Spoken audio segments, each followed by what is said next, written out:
Okay, here today with the Sequential Pro 3, which has been out for a while now, but it is still Sequential's newest synthesizer. So I feel pretty confident that everyone's going to be really excited to see yet another video with the Pro 3 because I can't think of anything else that's, happened. So today I've started off with a basic program which you can get to. I actually do know the shortcut for this particular synth. It is hold the down button and then press latch, and that gets you to a basic program, which I'd already done, so I could be lying and you wouldn't know. And that gives us your typical wide open sawtooth wave on oscillator 1.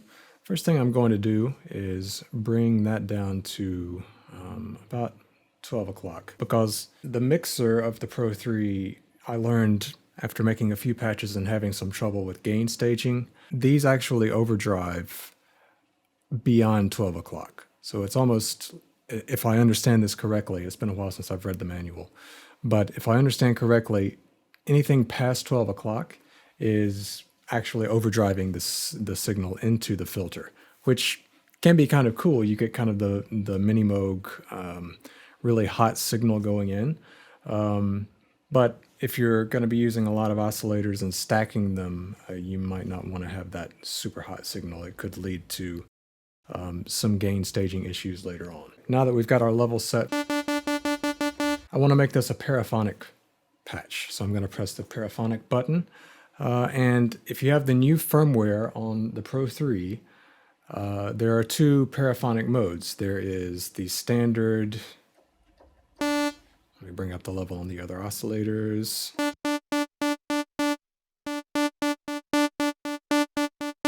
Standard round robin paraphonic, which goes through all three oscillators. So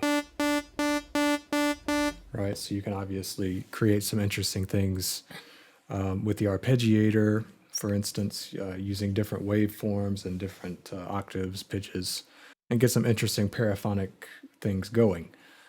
But since the latest firmware update, they've also introduced a two-voice paraphonic mode, which you access by simply switching oscillator 3 into low frequency mode. So now you're bouncing back and forth between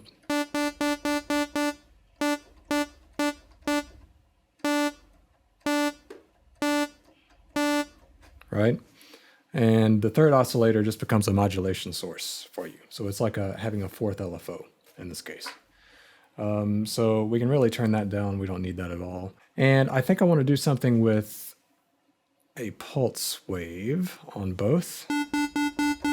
Okay.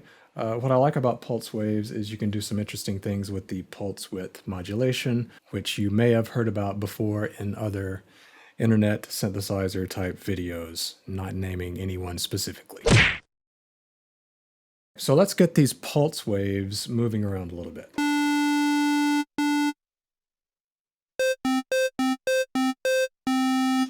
I'm switching the octave just so I can tell which oscillator is which, since we're bouncing back and forth between the two. And I would like for LFO1 to control the shape modulation of that first oscillator. And let's dial that up a little bit. And now we hear the pulse wave modulation, pulse width modulation. Let's slow that down a little bit. The Pro 3's modulation matrix is really deep. Okay, so we're going to get into a few things to make this pulse width modulation even more interesting, so it's not just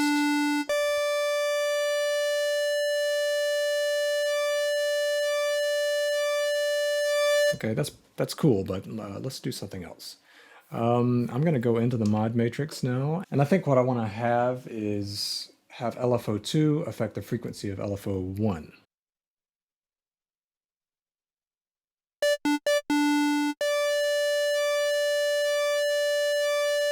So now we can hear that that's kind of introduces a little bit of what feels like randomness, not a constant triangle up and down motion. Okay, so if we played,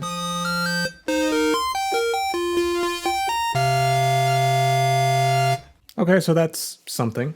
Let's bring that down just a little bit. I'm going to switch to the 2-pole filter.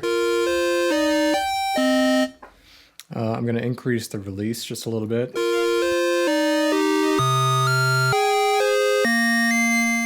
Put them back in the same octave.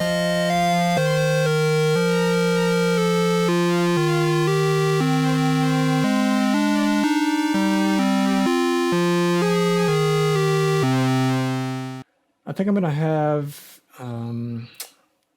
oscillator 3 do something since it's just hanging out. Oscillator 3, there we go. I'm going to have that modulate the shape mod of oscillator 2.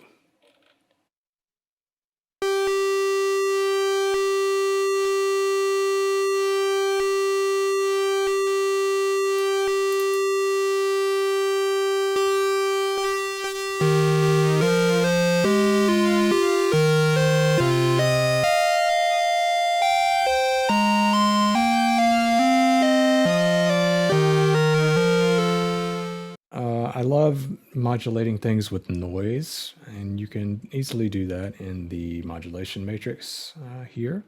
So let's have that. Let's have some noise modulating one of these two oscillators that are acting as our voices.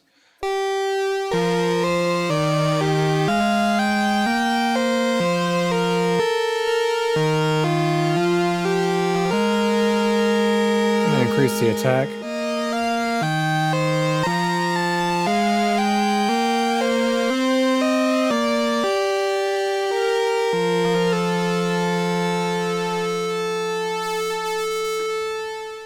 want to make this a bandpass filter.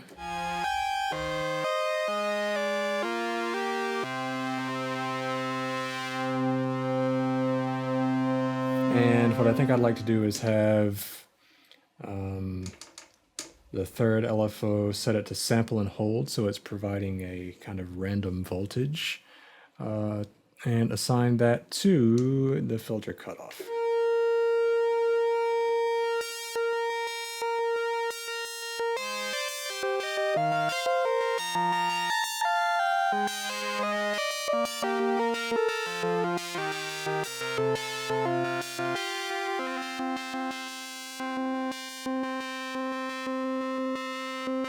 Let me dial that back just a little bit.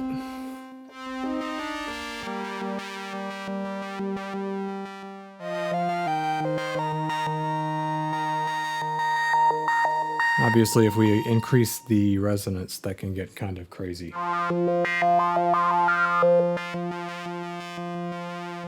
Love the distortion in the, I believe it's at the end of the chain. Before the effects, I think, but at the end of the chain. I may be wrong about that. You know, I'm sure if I am incorrect about that, someone on the internet will be very polite about correcting me.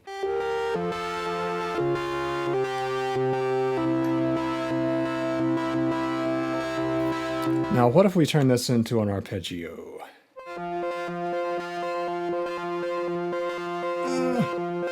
Got it.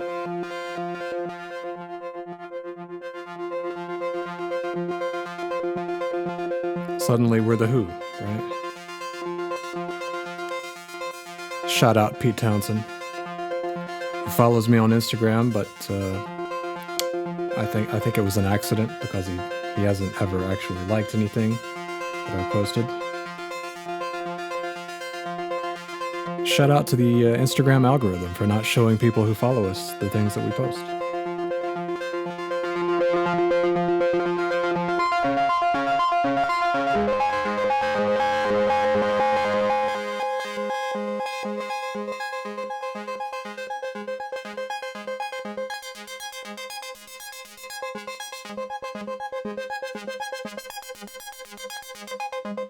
Just playing around with the filter envelope.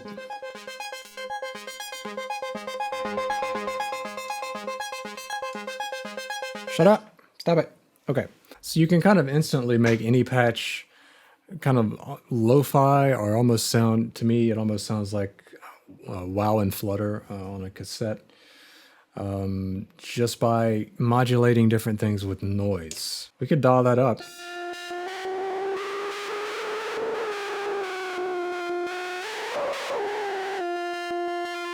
Now what if we had something modulate the modulator that's modulating something before the noise, I think, so that the noise is being modulated by another modulator, and then modulating the modulation matrix, which modulates the coarse frequency. Got it? I'm going to take some noise again, because we like noise. I can't find anything today because it knows that I'm shooting a video. And we're going to modulate. If you go to the end here, you can modulate another modulation slot, basically. So the mod 5 amount, which is in the slot above this one, I'm going to modulate that particular modulator with some modulation.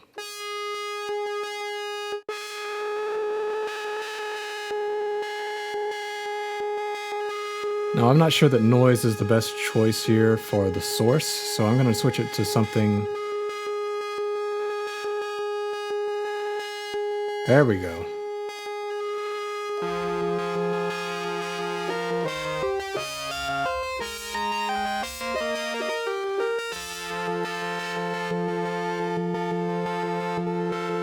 Yeah, okay.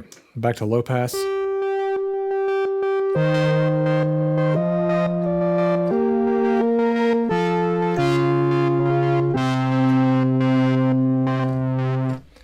I like that. Okay. What else can we do? Well, there are some pretty decent effects in the Pro 3. I'm not a big fan of the built-in effects in the Rev 2, but in the Pro 3, they're usable. And wow, okay, relax. Bucket Brigade delay. So if we add in a little of that and adjust the time.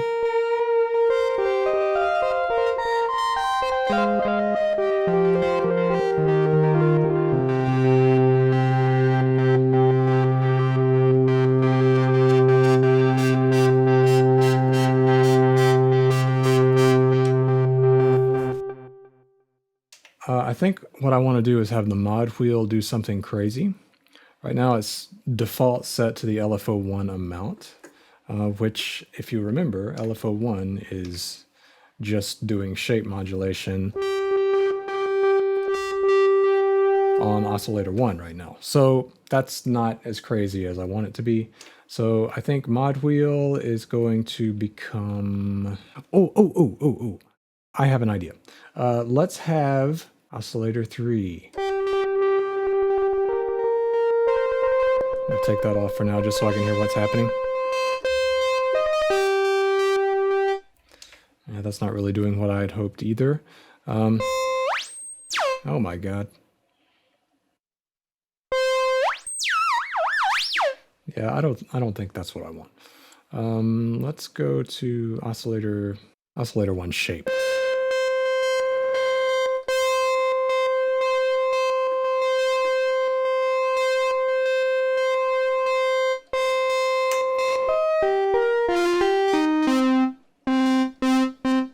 You know what? I'm just going to have the mod wheel bring in the noise level.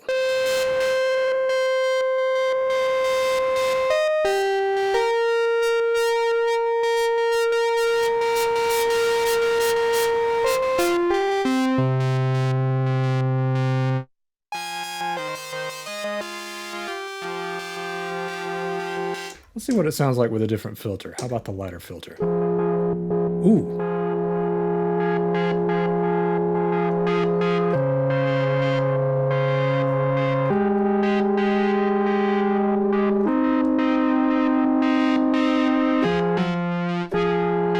Don't flick a wrong note when you're in paraphonic mode, because everything will die.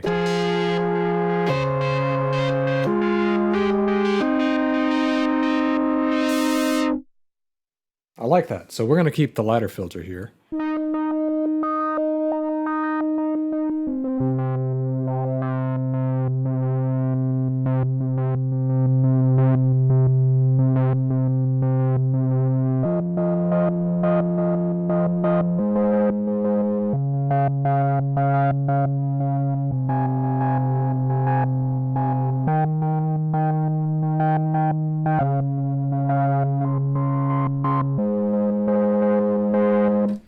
One thing that I really like to do, because I am a player, and I really like to have my hands on the keys and not just play with one hand and, you know, do other stuff over here all the time. So I like to assign the pressure, which is, I thought that one, there it is, okay. I like to assign the pressure to, like, say, I'll just assign it to the cutoff, so.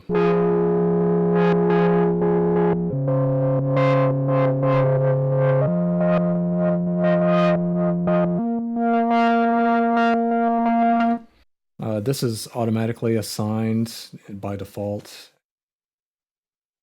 Yeah, it's at the top of the matrix here. The slider is assigned to the cutoff. So I want to make a paraphonic sequence out of this, okay? And then I think I'll turn that into some loops, and I'll sample them for you, and then you can have those for free, because that's the thing that I do now, in hopes that you will sign up when I actually release some bigger sample packs that are coming up. You'll know about them. So, I mean, you could put in, you know, your grandfather's Netscape email address if you want. That's perfectly fine, and not subscribe. But if you do subscribe, you're going to hear about some more cool stuff. So that's totally your decision. Okay, you know, and if your grandfather enjoys samples, feel free to include his email address as well. I'm going to go to our sequence mode, sequence parameters, and turn paraphonic sequence on. Okay, and then that's going to allow me to, just going to delete all of this stuff, which there should be a faster way to do, but I don't know if there is. I don't know.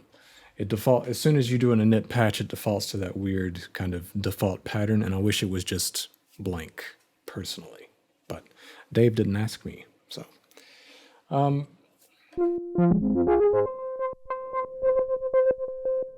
So I don't want the arpeggiator. I'm going to turn that off, and I'm going to record a very simple sequence. Another thing that I don't like about paraphonic sequencing, unless you know a workaround for this, I really don't, is the fact that even though you have two lanes here, this is oscillator 1's notes and velocities. This is oscillator 2's notes and velocities when you're in paraphonic sequencing mode. In a normal sequence, you just play through, and since all the oscillators are firing together, you can hear the notes as they're supposed to be. But unless something's changed with the new firmware, because come to think of it, I haven't designed a paraphonic sequence since I updated it, it's still round robins through the different oscillators while you're playing in the sequence. So for instance, let's see what happens.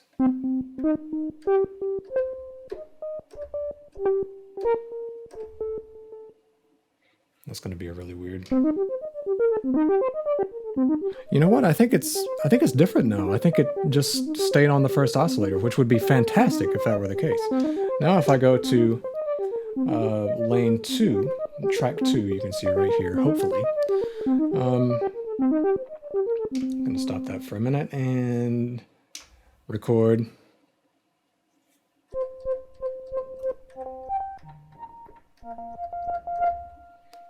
Okay, and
Okay, got distracted.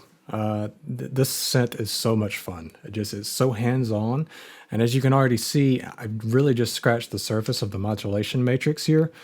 Notice we have a lot of empty slots to play with. So there is so much more that we could do here. But one of the downfalls of a synth like this for me is I feel like I always have to use like every ounce of its power and capability if it has a deep mod matrix like this. And sometimes I just have to go, you know what? That sounds good. Let's just leave it alone. It doesn't need any more than that. And oftentimes I kind of ruin a patch that I really like just by saying, oh, I have another LFO that I'm not using, so let's throw that on something and get even more going on. And sometimes less really is more. It's cliche, but it's true. That being said, let's add some more stuff. So I really like where we are right now.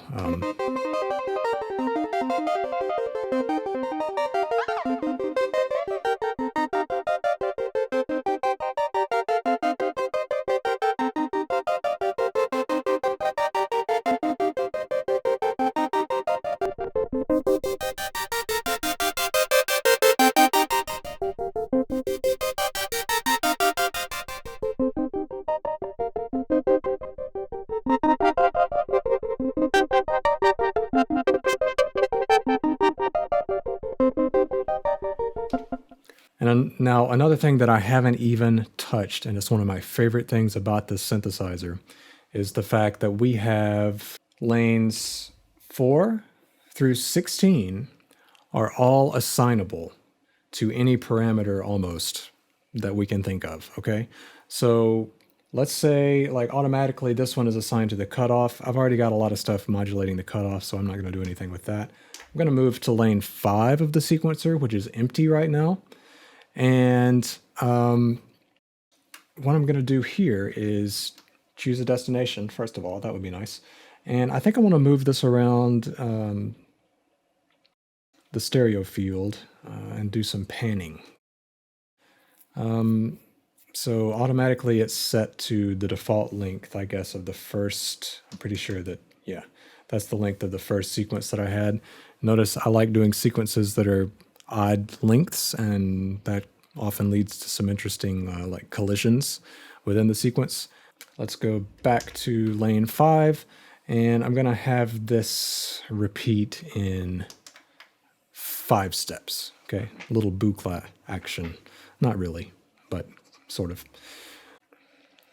I can grab each one of these, pan it left or right with the value knob. I'm gonna leave that one dead center and pan that one right.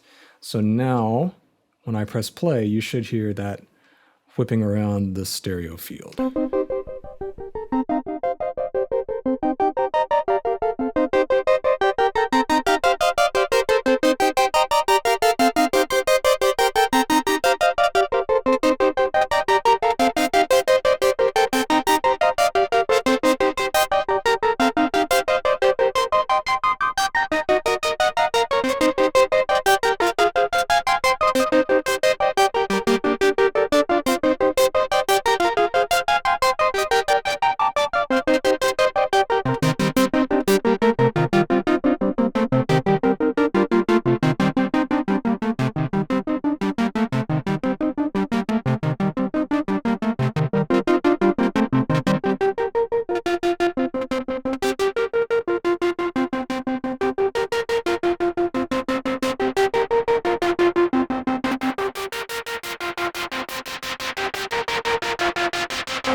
Cool.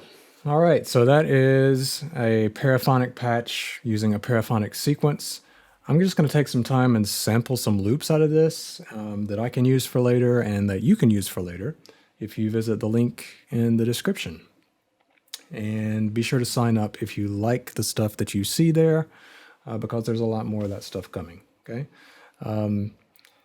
I just realized I put my camera over here and my microphone over here.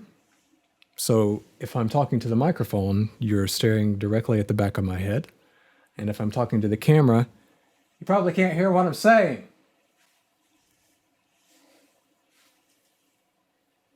Be sure to like and subscribe.